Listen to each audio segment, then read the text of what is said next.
नमस्कार साथियों, स्वागत है आपका हमारे YouTube चैनल गणेश एकेडमी पर। और आप सभी को देव उठनी 11 की बहुत बहुत बधाई, शुभकामनाएं गणेश कोचिंग की ओर से। और जैसे कि हमने कल दर्पण प्रतिबिंब के बारे में बात की थी, दर्पण प्रतिबिंब के भी एग्जाम में क्वेश्चन पूछे जाते हैं, 4 क्वेश्चन।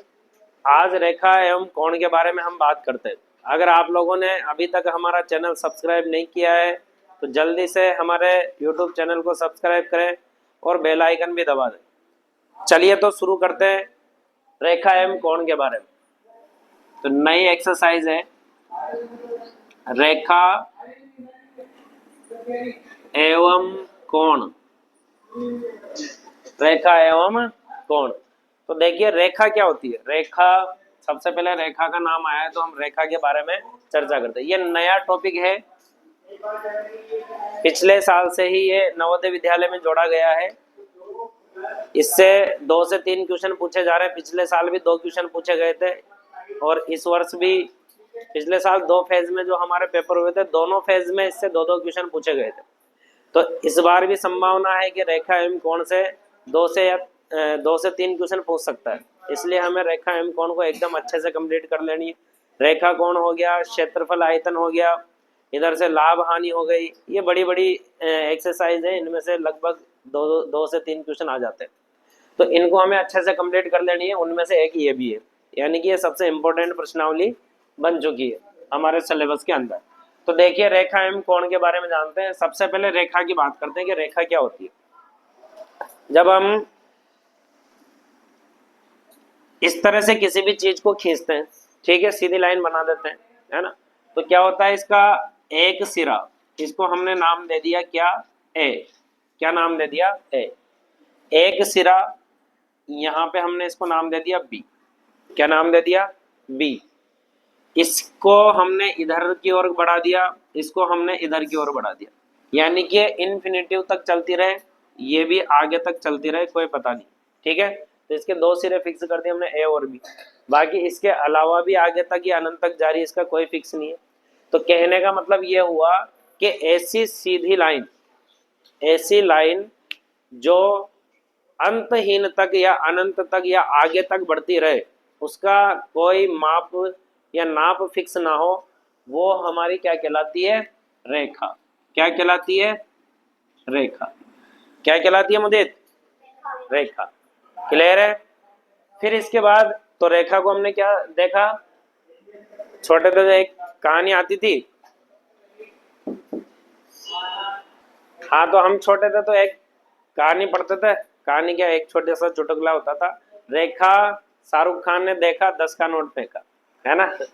ऐसे चुटकुला चलता था पहले, जब हम छोटे छोटे थे तो बोलते थे बच्चे ना। तो वही वाली रेखा है ये, इन्फिनिटिव तक चलती है ना, तो इसे तो क्या बोलते हैं, रेखा। अब दूसरा इसी का पार्ट आता है रेखा खंड। क्या आता है, रेखा खंड। क्या आता है, रेखा खंड। रेखा का खंड, है ना, रेखा खंड नाम से हमें पता चल रहा है कि रेखा का एक खंड हो, यानी कि एक भाग हो। खंड का मतलब क्या होता है, किसी भी पूरी चीज को अगर हम टुकड़े में तोड़ दें, या फिर किसी भी चीज को हम बांट दे, जैसे पत्थर है, पूरा पत्थर है, अब उसको हमने क्या कर लिया, तोड़ दिया, तो वो क्या हो गया, खंडित हो गया। अपन कहते हैं ना, जैसे कभी हमारे हाथ से या फिर भगवान की मूर्तियां कुछ भी हो जाता है या कुछ भी, तो के खंडित हो गई, बोलते हैं ऐसा। तो यानी कि कोई भी किसी भी चीज को हम तोड़े तो वो कहलाता है खंड, उसके खंड हो जाते हैं, बहुत सारे भाग हो जाते हैं, पार्ट हो जाते हैं। तो इसी तरह से रेखा तो ये थी हमारे पास, क्या थी रेखा, कि कोई भी एक सीधी लाइन है वो इन्फिनिटिव रूप तक जारी है, इधर भी अनंत तक जारी है, हमें पता नहीं अंतहीन रूप, इधर भी अनंत तक जारी है, कोई हमें फिक्स नहीं है कि कहाँ तक जारी। अब उसको क्या कर दिया हमने, खंडों में बांट दिया, उसको तोड़ दिया, ठीक है। तो रेखा का खंड कर दिया, खंड का मतलब पार्ट, डिवाइड। तो जैसे इसका पार्ट करा तो हमारे पास निकल के आया ये एक पार्ट, जैसे ये कर रखा हमने यहाँ पे, ये रेखा का एक पार्ट है जिसको नाम दिया हमने ए और बी। तो रेखा तो हमारे पास फिक्स नहीं थी, उसकी कोई नाप लंबाई कोई कुछ फिक्स नहीं थी। लेकिन ये जो रेखा खंड बना ये हमारे पास फिक्स है, ये 2 खंडों से मिलकर के बना है, ठीक है, ए और बी से। कितने से, ए और बी। यानी कि इसकी जो लेंथ है, इसकी जो लंबाई है वो एकदम फिक्स है। कितनी है? ए से बी के बीच। कितनी है? ए से बी के बीच। यानी कि इसकी लंबाई को हम क्या कर सकते हैं? नाप सकते हैं। क्या कर सकते हैं? नाप सकते हैं। क्लियर है? तो रेखा में क्या हो रहा था? रेखा को हम नाप नहीं पा रहे थे, इन्फिनिटिव रूप से चल रही थी दोनों साइड, अंतहीन रूप से। रेखा खंड में क्या हो गया कि इसका एक खंड लिया हमने, यानी कि इसका एक भाग लिया, तो इसका एक भाग लेंगे तो उसे तो नाप सकते हैं हम। तो यानी कि रेखा खंड को नापा जा सकता है। ठीक है, इसकी लंबाई का हमें पता रहता है। फिर इसके बाद आती है इसी का एक पार्ट किरण। क्या आती है? किरण। किसका नाम है किरण? नहीं है किसी का भी? चलो तो चलो, किरण देखो। अब किरण में क्या होता है? तो देखो किरण भी रेखाखंड की तरह ही है। तो किरण में क्या होता है? ये लाइन खींची हमने, इसका ये एक पार्ट है, ये क्या है? ए। क्या है ये? यानी कि किरण में क्या होता है? एक पार्ट हमें पता होता है, एक जो बिंदु है वो पता होता है, दूसरे बिंदु का हमें मालूम नहीं होता। दूसरा बिंदु कहाँ जा रहा है, कितनी दूर तक जा रहा है, कितनी उसकी लंबाई है, कहाँ तक जाएगा, ये हमें पता नहीं है। यानी कि दूसरा बिंदु अनंत रूप से आगे की ओर बढ़ता हुआ जाता है। ठीक है, दूसरा बिंदु अनंत रूप से आगे की ओर बढ़ता हुआ चला जाता है। तो ये क्या कहलाती है? किरण। क्या कहलाती है? किरण। तो तीनों चीज पढ़ी हमने।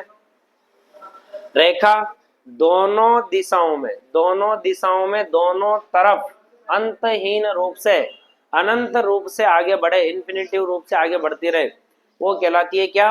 रेखा। क्या कहलाती है? जिसको नापा नहीं जा सके, जिसका कोई फिक्स पता ना हो कहां तक। फिर दूसरे नंबर पे है रेखा खंड। रेखा का जैसे हमने एक खंड लिया, यानी कि एक भाग लिया, जिसको हम नाप सकते हैं, जिसकी लंबाई फिक्स है, वो कहलाएगा क्या? रेखाखंड। क्या कहलाएगा? रेखाखंड। फिर उसके बाद आए हमारे क्या? किरण। क्या? किरण।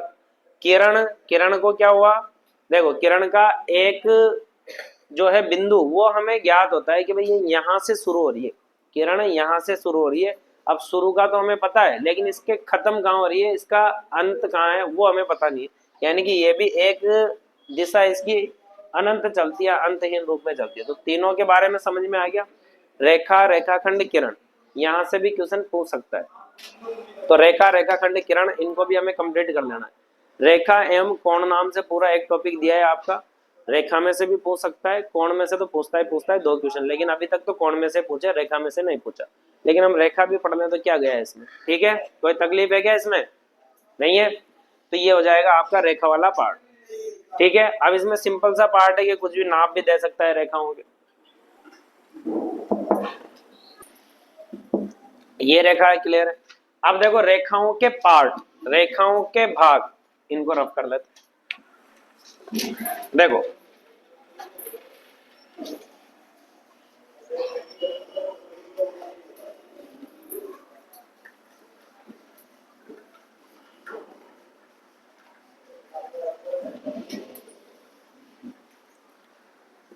देखो रेखाओं के भाग या रेखाओं के प्रकार। रेखाओं के प्रकार, तो सबसे पहला प्रकार है, सबसे इंपॉर्टेंट रेखा है, नाम है उसका समांतर। क्या नाम है? समांतर रेखा। समांतर रेखा। कौन सी रेखा? समांतर रेखा। दूसरी रेखा है, उसका नाम है प्रतिच्छेदी, प्रतिच्छेदी रेखा। ठीक है। तीसरी रेखा है, उसका नाम है लंब रेखा। कौन सी रेखा? लंब रेखा। चौथी रेखा है, उसका नाम है समपाती रेखाएं। समपाती रेखाएं। ठीक है। पांचवी रेखा है हमारी संगामी रेखाएं। कौन सी? संगामी रेखाएं। संगामी रेखाएं। ठीक है। और है क्या? और कौन सी? तिर्यक रेखा, सॉरी, एक होगी कौन सी? तिर्यक रेखा। तिर्यक रेखा। तो ये इंपॉर्टेंट रेखाएं हैं, ये रेखाओं के प्रकार। तो पहली रेखा है कौन सी? समांतर रेखा। दूसरी रेखा है प्रतिच्छेदी रेखा। तीसरी रेखा है लंब रेखा। चौथी रेखा है समपाती रेखाएं, पांचवी रेखा है संगामी रेखा, छठी रेखा है तिर्यक रेखा। अब देखो इनमें समांतर रेखा क्या होती है, सबसे पहली है समांतर रेखा। तो देखो समांतर रेखाएं क्या होती है, जैसे मान लो ये रेखा है, ठीक है, फिर ये रेखा है, फिर ये रेखा है, ये रेखा है, ये सारी रेखाएं कैसी है, समांतर। समांतर का मतलब है ऐसी रेखाएं जो एक ही दिशा में चले लेकिन एक दूसरे को टच ना करे, एक दूसरे को ना काटे, समांतर दिशा में चलती रहे तो उन्हें कहते हैं समांतर रेखाएं। कौन सी रेखाएं, समांतर रेखा। तो समांतर रेखाएं ऐसी रेखाएं जो एक दूसरे को ना काटती हो तथा समांतर रूप से एक ही दिशा में चले, समांतर रेखाएं कहलाती है। क्लियर है समांतर रेखा किसे कहते हैं। फिर इसके बाद आती है दूसरी रेखा, प्रतिच्छेदी रेखा। कौन सी रेखा, प्रतिच्छेदी रेखा। तो ऐसी दो रेखाएं जो एक दूसरे को क्या करे, प्रतिच्छेद करे। प्रतिच्छेद को अगर देखें तो बोला जाए कि काटे, क्या करे, काटे। समांतर में तो क्या हुआ, ना काटे और एक ही दिशा में चले। प्रतिच्छेद में क्या हो गया कि ऐसी दो रेखाएं, जैसे मान लो ये रही एक रेखा और ये रही दूसरी रेखा, दोनों ने एक दूसरे को क्या कर दिया, कट कर दिया। हाँ बेटा, क्या कर दिया, कट कर दिया। तो ऐसी दो रेखाएं जो एक दूसरे को काट दें, क्या काट दें, एक दूसरे को काट दें, तो कौन सी रेखाएं कहलाती है, प्रतिच्छेदी, प्रतिच्छेदी। क्लियर है।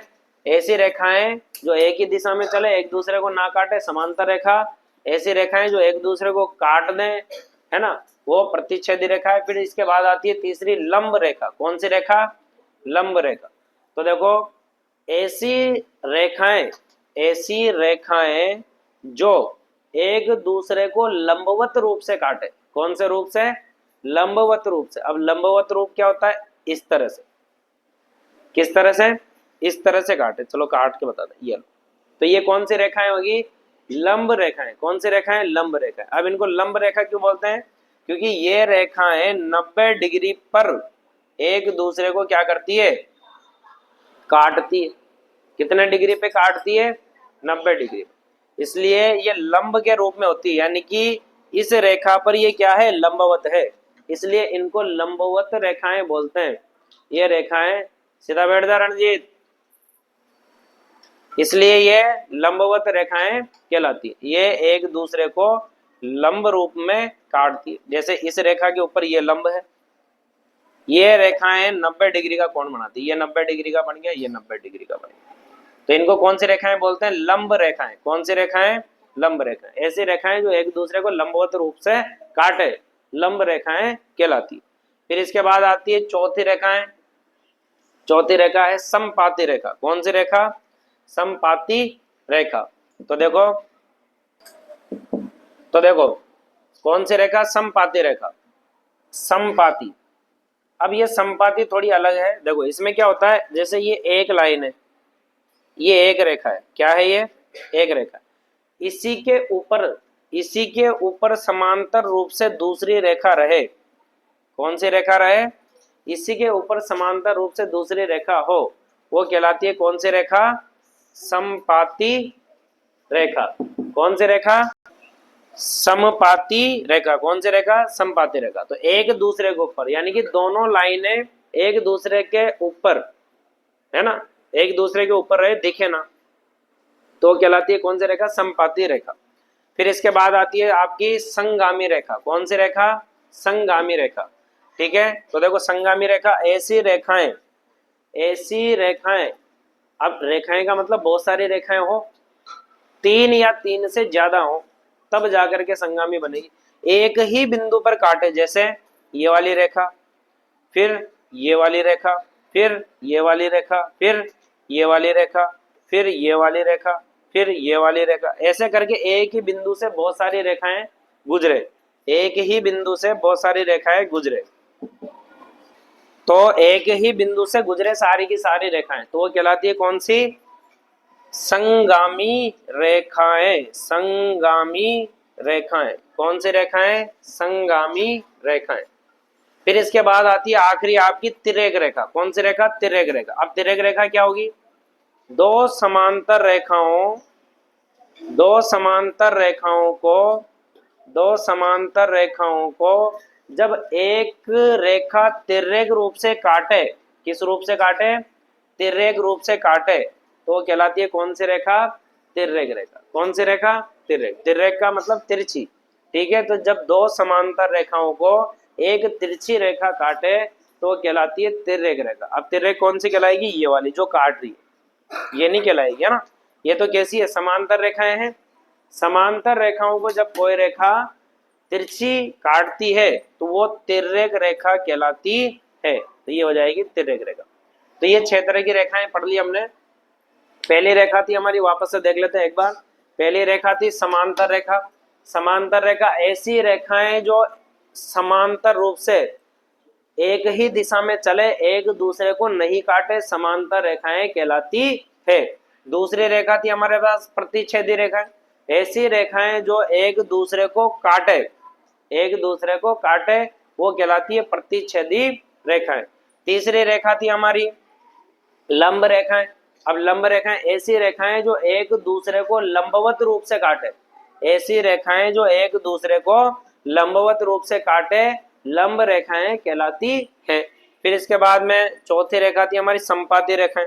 संपाती रेखा, संपाती रेखा ऐसी रेखा जो एक दूसरे के ऊपर स्थित हो या एक दूसरे के समांतर एक के ऊपर हो, यानी कि दिखे ना, जैसे हमें लगे कि एक ही रेखा है लेकिन होती कितनी है? दो, तो वो कहलाती है कौन सी रेखा? संपाती रेखा। फिर इसके बाद आती है संगामी रेखाएं। संगामी रेखाएं ऐसी रेखाएं जो एक ही बिंदु से होकर के गुजरे, लेकिन शर्त है कि रेखाएं 3 या 3 से ज्यादा होना चाहिए, ठीक है। तो संगामी रेखाएं ऐसी रेखाएं जो एक ही बिंदु से गुजरे तो वो कहलाती है संगामी रेखाएं। फिर इसके बाद आखिरी रेखा थी हमारी तिर्यक रेखा। तिर्यक रेखा ऐसी रेखा जो, ऐसी रेखा जो 2 या 2 से ज्यादा भी हो सकती है, जरूरी नहीं है 2 हो, 2 या 2 से ज्यादा समांतर रेखाओं को तिर्यक रूप से काटे, यानी कि तिरछे रूप से काटे, तिरछी रेखा के रूप में काटे, तिर्यक रेखा कहलाती है। आगे बात समझ में? अब ये हमारे बहुत काम की, ये वाली जो है ये बहुत काम की, इससे बहुत सारे, हाँ जाओ, इससे बहुत सारे क्वेश्चन बनेंगे। कैसे बनेंगे? रेखा है चल रही है तो, लेकिन जब हम एंगल पढ़ेंगे कोण, तो इससे संबंधित बहुत सारे क्वेश्चन आएंगे। जैसे हमारे यहाँ पे रहेगा, मान लो कोई भी कोण दे दिया इसने 75 डिग्री, है ना, तो यहाँ से हमसे पूछ लेगा ये कितना डिग्री का है, ठीक है। तो इससे तिर्यक रेखा से संबंधित क्वेश्चन आएंगे, ठीक है, और इससे संबंधित क्वेश्चन पूछे भी जाते। जाओ, तो ये हो गई आपकी रेखाएं।